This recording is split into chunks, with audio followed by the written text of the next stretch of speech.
The year was 1976. The stage lights at the MGM Grand in Las Vegas blazed hot and bright, casting long shadows across the empty seats. In just 2 hours, Frank Sinatra would perform for a crowd of 2,000 people. But tonight wasn't about the performance. Tonight, Frank had a secret mission. One that would either heal a 20-year-old wound or destroy friendships forever. Behind the curtain, Frank Sinatra stood alone, holding a telephone in his trembling hand. He was about to make 2 calls that would change entertainment history. 2 men who once loved each other like brothers hadn't spoken in 2 decades. Their breakup had been so bitter, so painful, that Hollywood still whispered about it in hushed tones. What could make 2 best friends hate each other for 20 years? And could even Frank Sinatra, the chairman of the board himself, bring them back together? Asterisk. Before we dive into this incredible true story of friendship, betrayal, and redemption, hit that like button and subscribe to the channel. Trust me, you won't want to miss how this unfolds. The silence between Dean Martin and Jerry Lewis had lasted 7,300 days. Tonight, Frank Sinatra was going to break it. To understand the pain of their separation, you need to know how magical their partnership once was. It was July 25, 1946, at the 500 Club in Atlantic City, New Jersey. A skinny Italian crooner named Dean Martin was struggling through his nightclub act. The crowd was bored, checking their watches, barely applauding. Dean was handsome and smooth, but his solo performances lacked energy. He was going nowhere fast. That same night, a wild young comedian named Jerry Lewis was causing chaos in the club. Jerry was 20 years old, full of manic energy, pulling pranks on waiters and doing silly voices. The club owner, Skinny D'Amato, had an idea. Why don't you 2 work together tonight? Just for fun. Neither man knew they were about to create entertainment history. When Dean started singing, "Oh Marie," Jerry burst onto the stage uninvited, interrupting with ridiculous sound effects and physical comedy. The audience went from silent to roaring with laughter within seconds. Dean, instead of getting angry, played along. Their chemistry was instant and electric. By the end of that first improvised performance, the crowd was standing and screaming for more. Martin and Lewis were born that night. For the next 10 years, they were the biggest act in America. They performed in packed nightclubs from New York to Los Angeles. They made 16 movies together, each one a box office smash. They had radio shows, television specials, and recording contracts. At their peak in the early 1950s, they were earning the equivalent of $10 million a year in today's money. More than the money, they were brothers. Dean's wife and Jerry's wife were best friends. Their children played together. They lived near each other in Los Angeles. They finished each other's sentences and could communicate with just a look on stage. But something was changing beneath the surface. Jerry was becoming more controlling, wanting to direct their movies and manage every detail of their act. Dean felt pushed aside, treated like a supporting player rather than an equal partner. The press called Jerry the funny one and Dean the straight man, as if Dean's talent didn't matter. By 1956, the cracks were showing. They would argue backstage, sometimes going hours without speaking before a performance. Their wives stopped talking. The magic that had connected them was slowly poisoning into resentment. Then came the final performance. July 24, 1956, at the Copacabana nightclub in New York City, exactly 10 years after they first performed together. The crowd had no idea this would be their last show. Neither Dean nor Jerry could look at each other. When the curtain fell, Dean walked to his dressing room without saying goodbye. The next day, their partnership was officially over. No farewell. No explanation to their fans. Just silence. The breakup devastated both men in different ways, though they'd never admit it publicly.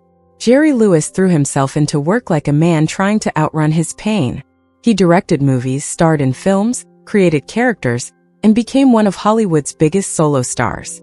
Movies like The Nutty Professor and The Bellboy proved he didn't need Dean Martin. On the surface, Jerry had everything: money, fame, critical respect. But at night, alone in his mansion, he'd watch old footage of Martin and Lewis performances, tears streaming down his face.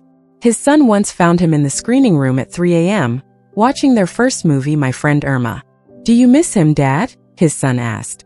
Jerry turned off the projector without answering. Dean Martin handled the pain differently. He built a wall of cool indifference, acting like the breakup meant nothing. He recorded hit albums, hosted his own television show, and became part of Frank Sinatra's famous Rat Pack alongside Sammy Davis Jr. and Joey Bishop.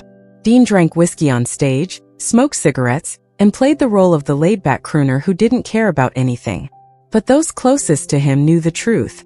Dean's daughter Deanna later revealed that her father kept every photograph of himself and Jerry hidden in a locked drawer in his bedroom. He wouldn't let anyone mention Jerry's name in his presence. When interviewers asked about the split, Dean would change the subject or walk out of the room. "It's like someone died," Dean told Frank Sinatra one night after too many drinks. "Except they're still alive, and you see their face everywhere you go."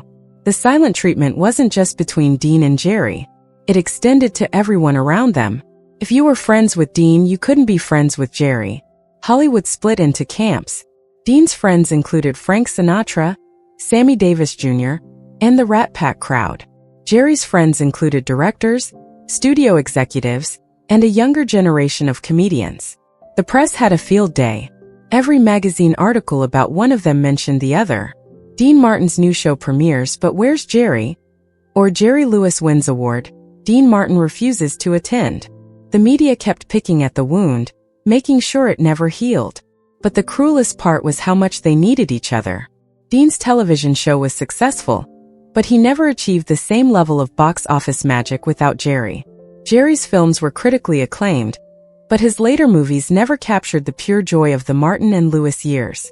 They were like two halves of a broken mirror, each complete on their own but never quite whole. Frank had known Dean since 1944 and Jerry since the 1950s. He tried to mediate, and the early Frank Sinatra watched all of this from the sidelines, his heart breaking for both of his friends. Days after the split, but both men refused to budge. Dean would say, "It's over, Frank. Let it go." Jerry would insist, "He walked away from me. I didn't leave him." By 1976, 20 years had passed. Both men were in their 50s now, their careers past their prime.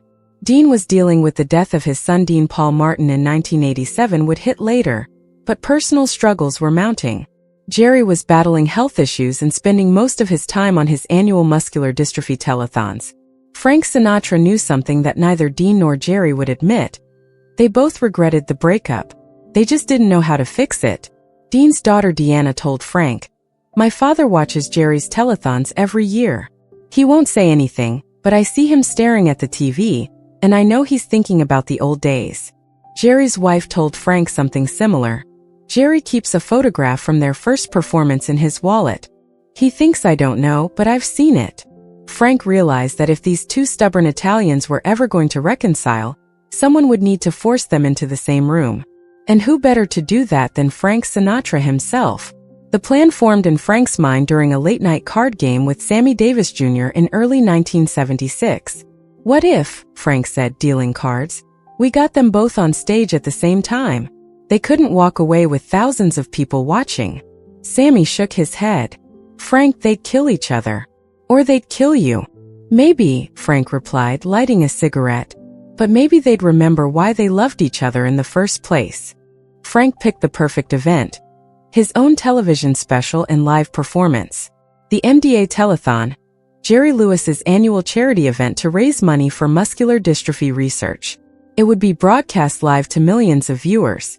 Dean would be in the audience as Frank's guest. Jerry would be on stage hosting his telethon. All Frank had to do was get Jerry to bring Dean on stage.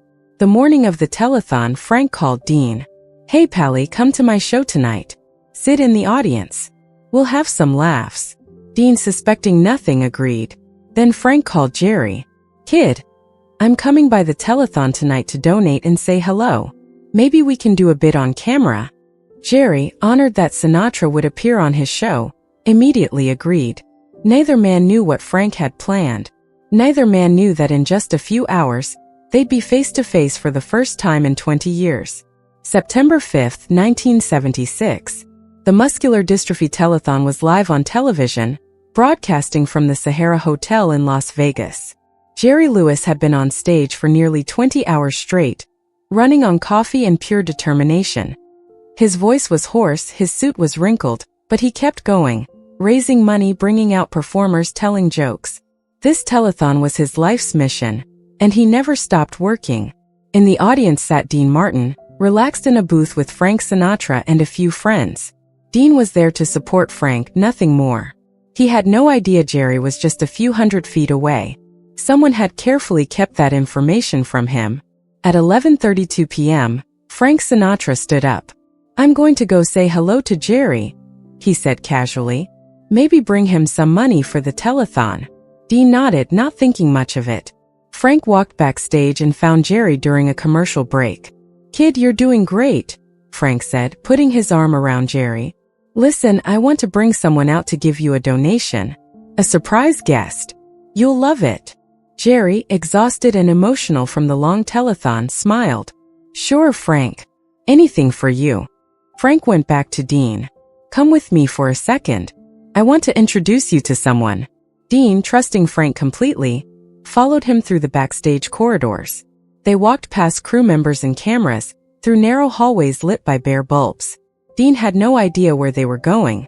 Then Frank opened a door, and suddenly Dean Martin was standing in the wings of the stage, just out of camera view. 20 feet away, Jerry Lewis was on live television talking to the audience. Dean's face went white. "Frank, what the hell are you doing?" But it was too late. Frank Sinatra walked onto the stage, interrupting Jerry mid-sentence. "Ladies and gentlemen," Frank announced to the cameras and the millions watching at home, "I have a friend here who wants to help Jerry out with the telethon." Jerry turned, expecting to see maybe Sammy Davis Jr. or another Rat Pack member. Instead, walking slowly onto the stage, looking uncertain and uncomfortable, was Dean Martin. The silence lasted only 2 seconds, but it felt like an hour. Jerry's face went through a dozen emotions at once. Shock, anger, joy, confusion, pain. His mouth opened but no words came out. His hands, which had been holding a microphone, dropped to his sides. Dean stood there, frozen, his cool demeanor completely shattered. His eyes met Jerry's across the stage.